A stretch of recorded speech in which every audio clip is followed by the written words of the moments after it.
Judo has been an Olympic sport since 1964 and is the art of gracefully grabbing your opponent's shirt many times and then proceeding to throw them onto the floor, or sometimes yourself on the floor. But today I'm going to give you a judo focused workout designed to enhance your judo capabilities, outside of the skill part, of course. Now, I haven't really paid a lot of attention to the Olympics up until this year, and I've been trying to watch a lot of judo because I find judo really interesting, and I'm getting into a bit of grappling myself. I'm trying to do some Brazilian jiu-jitsu, pretty poorly, I might add. And I just find judo throws so cool. They're like the coolest shit. I just wish I could do them. When you see someone land a dope ass judo throw, you're like, oh, your mind is blown. You're like, that is the coolest thing I've ever seen. Or is that just me? So I normally do these videos as how to train like blah, blah, blah. But let's broaden the scope a little bit. Let's hit the judo goodness. If you're ready to suss out this free workout, hit the like and subscribe and come with me.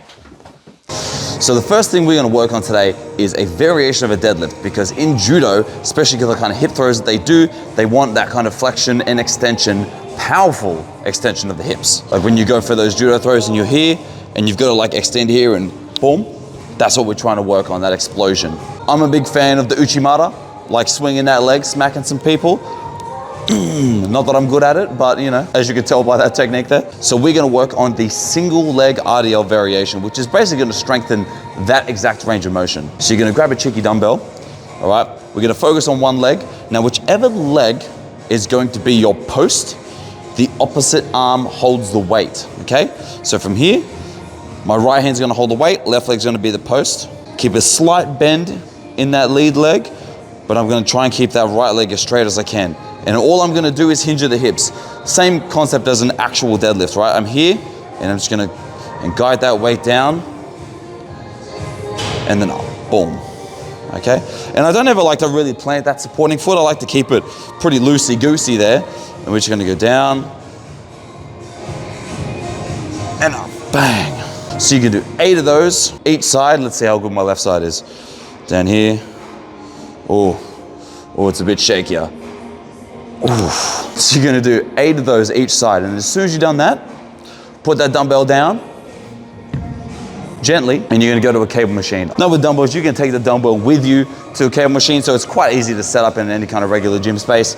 But now, the other portion of judo throws, probably my worst part, if you couldn't tell I'm terrible at judo, is we have to get the upper body working in sync with the lower body. That's one of the reasons we're pairing these two exercises together. So, obviously, you know that the leg extension, that is where the uchimata is happening, but also we need the arms to work. We need to pull and drive, right? So we need a lot of pulling power. So we are going to work on cable face pulls. You can also use a band, that's fine too. Cables just have more consistent tension, and we can progressively overload it much easier. So what you're gonna do is go to cable machine, and we're gonna have a regular grip, like I'm grabbing somebody, right? Like an actual grip here. I'll stand over here so I can be in the camera, right? And then from here, all I'm doing is I'm pulling it back above my head. So I don't want to just pull like this. This is a face pull, okay? One of the reasons we use these little ropes, the kinky toys, is we want it to be at our face height, all right? And then same in judo, we need those arms to be pulling up here. So that's what we're trying to simulate here. So here, overhand grip, and we're just gonna go up, boom, okay? Stand a little bit back so there's a bit more tension on the cables, and then up. Bang, okay, boom. And we're gonna do 8 of those. We're gonna do 4 whole sets of those with 2-minute rest in between. These are some of the main compound movements for these judo throws that we're trying to execute. So let's really try and load these heavy. We need these to be explosive. We need power, we need strength. We need these movements to be Olympic level. All right, let's go to the next one. So the next part of this workout is a kettlebell circuit. Now I love me some kettlebells. If you know me, you know that. And what I like for kettlebells for judo is in judo, there's a lot of like shoulder rotation and a lot of shoulder movement, and we need power in that movement. And kettlebells are actually really amazing for that. I keep looking this way where the medicine balls are. I'm trying to hint towards the kettlebells. Now you're probably wondering, why is there a box here? Are we doing box jumps? No, I like to sit down. Sitting down between sets is good. So I'll grab a kettlebell. All right, so in this kettlebell complex, we're going to do everything single-sided. You're gonna start with 5 kettlebell rows, okay? I like that split stance here, but you could also do it as a bilateral stance. So here, we're gonna go 1, 2, 3, 4, 5. Make sure we're bringing to the hip and not directly up.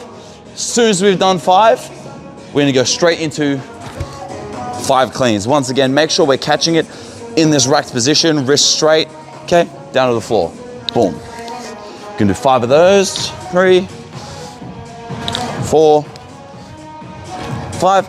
As soon as we hit that 5 push presses. Now it's like a shoulder press, but I'm using my legs. Boom. Getting that leg drive into our upper body power, very vital for judo. Boom. 4, I think that's 4, and 5. As soon as you've done that, swap arms. Exactly the same thing. As soon as you've done that, have a sit down, enjoy your rest. We're gonna have 2-minute rest between each set, but we are doing 6 sets. That's right, you heard me, 6, because I'm real mean, apparently. Now what I like about circuits like this is we're building a lot of strength in a lot of fundamental movements. We're building strength in movement, specifically around the shoulder. But what I also like about it is because of the nature of the circuit, there's actually a bit of a conditioning piece in there, which, I don't know if you know, pretty good. So it's a good way that we can develop so many simultaneous qualities that translates really well into judo and pretty much anything, right? What I really like about this circuit is that we're developing specifically unilateral strength. And the best part about that is in judo, a lot of times when you get a grip, one hand usually has like some kind of single collar tie, or in judo, I noticed in the Olympics, they're doing a lot of like they're grabbing like the back of the shirts. And then this other handy that has like the bottom of the sleeve here, or has like a tricep grip or something. And then you're working simultaneous motion. So here, this like single collar, this up hand grip, we're using that same motion from the push press. This one here is a similar motion to the row, and we're working them simultaneously. So have fun with that. Kettlebells are awesome. Almost as awesome as my little rest seat. Oh, that is so comfy. All right, so the final piece that we're doing is a little bit of abs now. What I like about this is judo, if you didn't notice, if you haven't been watching, a lot about high power rotation. So that's kind of what we're using this for. Now you can use a cable machine, but what I like about this is bands offer what's called accommodated resistance, which means that there is more tension, more pullback the further out we go, okay? So that's kind of what we want to simulate. We're going to do a high, low wood chop. Now you can do wood chops from any variations, low to high, high to low, or just a mid-range one. We're all working rotation, which is the whole point, right? We're trying to get strength in that movement. But high-low just kind of simulates when we have a throw, we're throwing, like the actual tension is from up high as we throw them to the floor. So from here, we're gonna get a grip on this. I haven't put this high enough. This is the problem with being so tall, am I right? You know what I'm saying? We'll chuck it up here, like above our head height. So I'm gonna stand with the band on the side, I'm gonna face forward, okay? Arms straight the whole time. I'm never bending my arms because my biceps and stuff can take over. We want to eliminate as much of that as possible.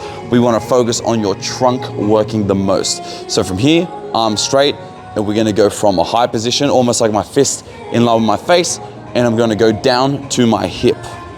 Boom, and back up, okay? And down again, bang. You can hold a little bit further down here, or you can stand a little bit further away so there's already tension before we start, but there's no room for the camera here if I do that. So I'll just hold it a little bit further up. So from here, same thing, right? Up here, see how my trunk's already stretched out this way, and I'm just gonna come down, boom. And I'm gonna break it, there we go. But you get the gist, right? Oh geez, I just friggin' broke it. But you get the gist. From up high, we're gonna grab the band and we're going to pull down like this, okay? Bang.